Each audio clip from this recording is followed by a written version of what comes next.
Bien bonjour à tous les amis, c'est moi qui pour un épisode. Aujourd'hui, je vais vous parler de quelque chose d'incroyable. C'est le nouveau PC que je vais me monter moi-même et que je vais monter dans cette vidéo. J'avais un ancien ordi qui n'était pas gamer et qui commençait à se faire très vieux, de toute façon avec une carte graphique qui est sur du PC Express 2.0. Alors on monte à loin. Donc voilà, ça commence à plus suivre. Donc en ce moment je suis sur un PC portable qui fait largement le taf pour l'instant. Mais bon voilà, il faut que je change. Donc je vais vous présenter les composants, je vais monter le PC et on va le tester. Donc déjà je vais vous présenter le processeur, un i5 11400. Donc pourquoi 11400? Parce que parce que voilà, c'est tout. Non, 11400 avec la partie graphique, au cas où si un jour la carte graphique a un problème, même si j'en doute fort, parce que la carte graphique c'est un mastodonte. Mais bon, je préfère quand même avoir une partie graphique au cas où. La RAM, la Corsair Vengeance RGB Pro, donc 2 fois 8 Go de RAM, donc 16 Go de RAM, cadence à 3200 MHz, C16. On est sur de la bonne RAM, la RAM que vous connaissez déjà, parce que je l'ai déjà fait passer dans une vidéo. Et maintenant, on va passer au petit, au gros, à la carte mère. Donc, une carte mère entrée de gamme, une carte mère qui fait bien le taf. La MSI B560 Pro VDH Wi-Fi. Donc là, on est sur une carte mère avec le PCI Express 4.0. On est sur une carte mère qui fonctionne très bien. Et franchement, on n'a pas besoin de plus, on n'a pas besoin de moins. Donc, c'est parti, je vais vous présenter le reste des composants.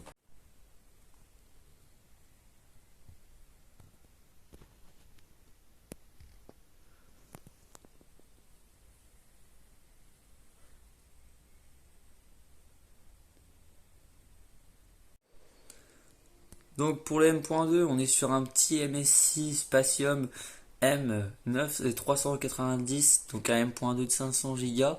Il a de très bonnes specs, c'est un Gen 3, mais bon, assez performant, c'est ce qu'il me faut. Et donc pour la lime, on est sur une MSI Mag A650 GF 80 plus Gold full modulaire, donc très bonne lime. Et pour la carte graphique, ça sera une Aorus GeForce RTX 3070 Master. Donc franchement, très beau modèle.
622 de score cumulé pour 12 873 de score graphique. Et pour le CPU, on est à 5338. Alors on voit qu'on est bien en dessous de l'average qui est de 12 195. Mais ça, on peut vite l'expliquer. Je rappelle quand même que j'ai le Ventirad de base Intel qui fait surchauffer littéralement le processeur. On peut aller le voir juste ici. Donc on voit que la carte graphique au plus grand, elle a fait un pic de 76 degrés. Alors ça, je peux expliquer aussi pourquoi elle fait des aussi grosses températures. Ah non, 84. Alors pourquoi elle fait des aussi grosses températures? Eh ben, c'est simple, l'airflow du boîtier, c'est un boîtier airflow. Mais les ventilateurs dedans, c'est pas non plus les plus gros ventilateurs. Et j'ai mis un ventilateur au-dessus qui ne tourne pas. Ce qui fait que la chaleur reste littéralement à l'intérieur. Donc il faut que je règle vite ce problème. Donc voilà, donc en fait ça nous fait obtenir des grosses températures. Et le ventirad du processeur qui est un top flow. Les ventirad que j'aime pas trop, enfin ça dépend, surtout s'il a d'Intel. En fait, ils font juste que d'expulser l'air chaud du radiateur et du coup ça stagne dans le boîtier. Ce qui fait que ça fait tout chauffer autour et on voit qu'on a une température max du CPU de 115 degrés. Alors je ne sais pas si c'est un bug, mais quand je vois ça, moi j'ai juste littéralement peur. Donc c'est pour ça qu'il s'est bridé juste, littéralement directement. Il avait besoin de se brider. Et donc là on voit vraiment que les températures sont vraiment pas bonnes.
Le score reste plutôt bon. J'ai réussi à en avoir un meilleur une fois, qui était de 11 000 quelque chose, mais comme je vous ai dit, j'avais pas le ventilateur qui tombe pas au-dessus. Mais en tout cas, je ne sais pas comment ça se fait, mais 115 degrés pour le processeur, c'est juste pas possible. Et c'est parti du coup pour un petit Firestrike.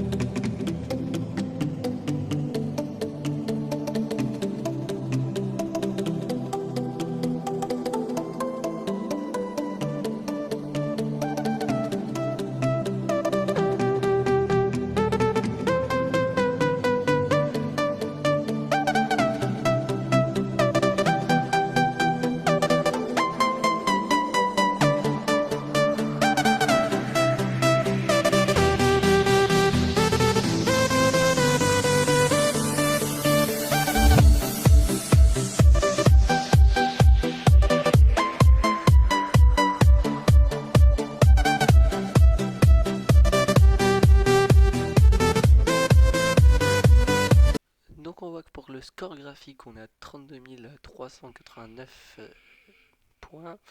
Pour le physics score, on est à 11 681. Pour le combined score, à 4 688. Donc en score cumulé, on a 17 443 en dessous de l'average qui est de 24 616. Évidemment, on ne peut pas passer à côté de l'inévitable Shadow de Tomb Raider. D'ailleurs, je dois revenir sur un petit point juste avant, sur le benchmark. on a réussi à atteindre 115 degrés avec le processeur, ce qui est littéralement impossible, donc je pense que c'est un bug parce que normalement 115 degrés, l'ordinateur doit se couper parce que le processeur est trop chaud, ce qui ne s'est pas passé, donc voilà, normalement voilà, donc je veux bien croire 95, 96 grand max, mais 115 ça va être compliqué, parce qu'en plus c'est littéralement écrit sur la boîte de Intel, que 95 degrés normalement c'est le niveau critique où le processeur doit s'éteindre.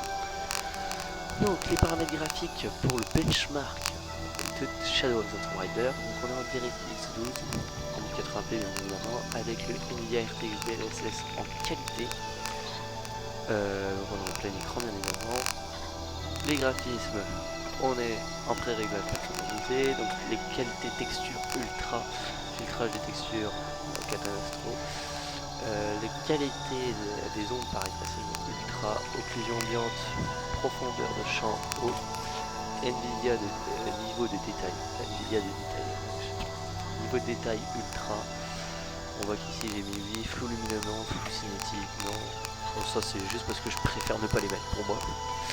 Reflet spacieux à l'écran oui, ombre et contact haut, donc c'est soit arrêt, soit normal, soit haut, donc je mets haut. Cheveux dynamiques, normal, éclairage volumique oui, facteur de flare et effet à l'écran. Donc maintenant on lance le benchmark et c'est parti.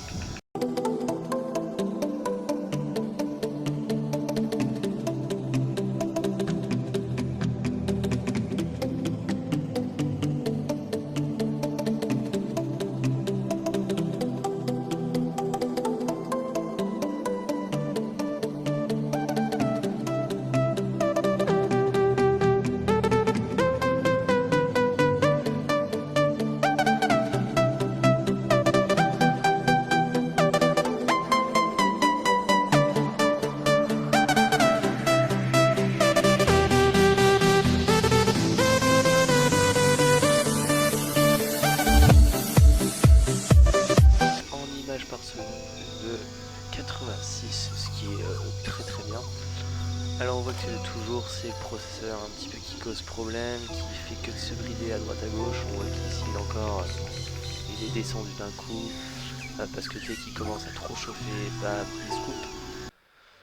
Deuxième test on le fait sur Halo Infinite en multijoueur, donc on pourra pas voir combien de FPS max on pourra atteindre parce que il y a le V-Sync qui s'active tout seul, donc ça me bloque forcément 60 images. Enfin, le jeu détecte que c'est 60 images, donc je peux pas prendre plus. Mais par contre, tous les réglages que je pouvais mettre en ultra plus, bah, j'ai tout mis au max. Tout ce que je pouvais mettre au max, je l'ai mis au max. On peut voir ici, c'est élevé parce que c'est élevé max. Donc voilà. Donc c'est parti. Let's go. Donc là en plus on a de la chance pour faire un bon test, vu qu'on est sur la map la moins optimisée de Halo Infinite. Donc vous voyez aussi en haut à gauche que j'ai activé le GeForce Experience. Bon, donc pour tout voir, on va voir la température du processeur graphique aussi, combien de watts il consomme et les FPS. Malgré que ce soit la map la moins bien optimisée, vous voyez, encore une fois, on n'a pas de chute de FPS pour l'instant, très stable, 57 degrés pour la température du processeur graphique,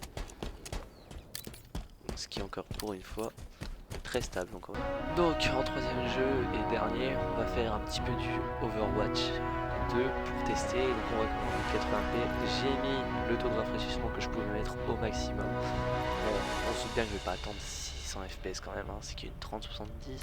En qualité graphique, j'ai mis tout ce que je pouvais mettre en ultra, je l'ai mis en ultra. Vous voyez, j'ai pris qualité graphique qui sont pré-réglées, je l'ai mis en épique directement. Donc on va voir un petit peu les FPS qu'on obtient. Alors évidemment, je mets un maximum comme ça, mais c'est franchement pas le truc le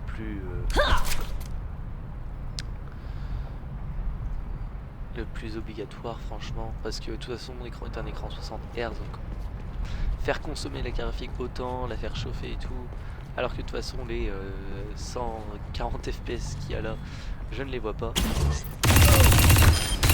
Ouais. Vous voyez quand même qu'en Je tourne bien. On voit les températures, on voit que je suis à 70-71 degrés. C'est ce que j'obtiens en max dans les jeux. La plupart du temps, ça reste quand même à 69.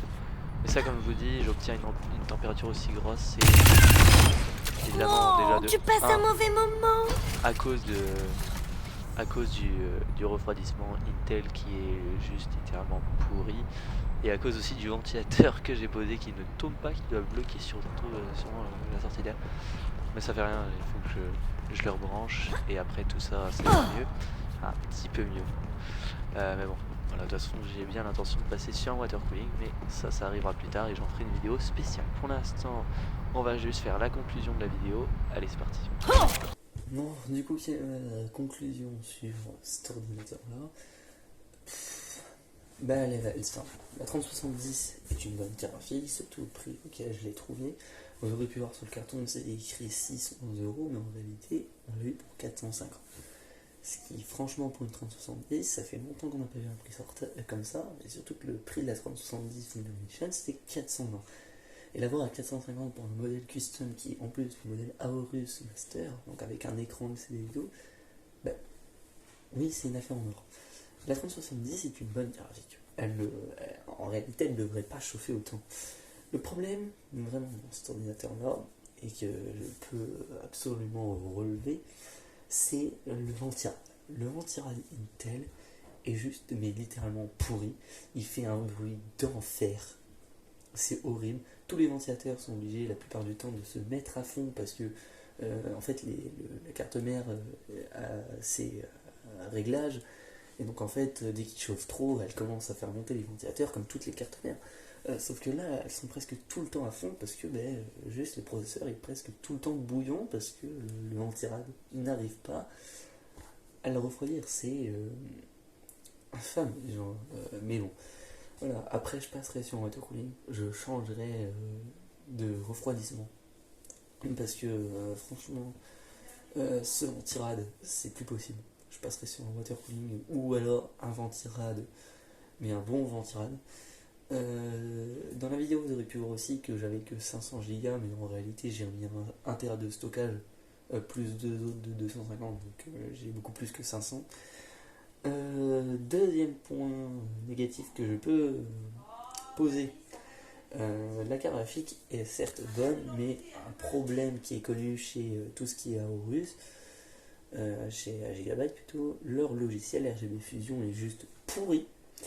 Et là j'ai pu avoir la conclusion, vu que dès que je l'installe, chaque fois que toutes les 3 fois, dès que je veux éteindre l'ordinateur, il me fait un écran bleu, il redémarre, et puis il faut que je l'éteigne, une fois qu'il est redémarré, je peux l'éteindre, une fois qu'il a fait le blue screen. Alors ça finit par m'énerver, j'ai essayé 3 fois de l'installer, en faisant des mises à jour, plein de trucs et tout.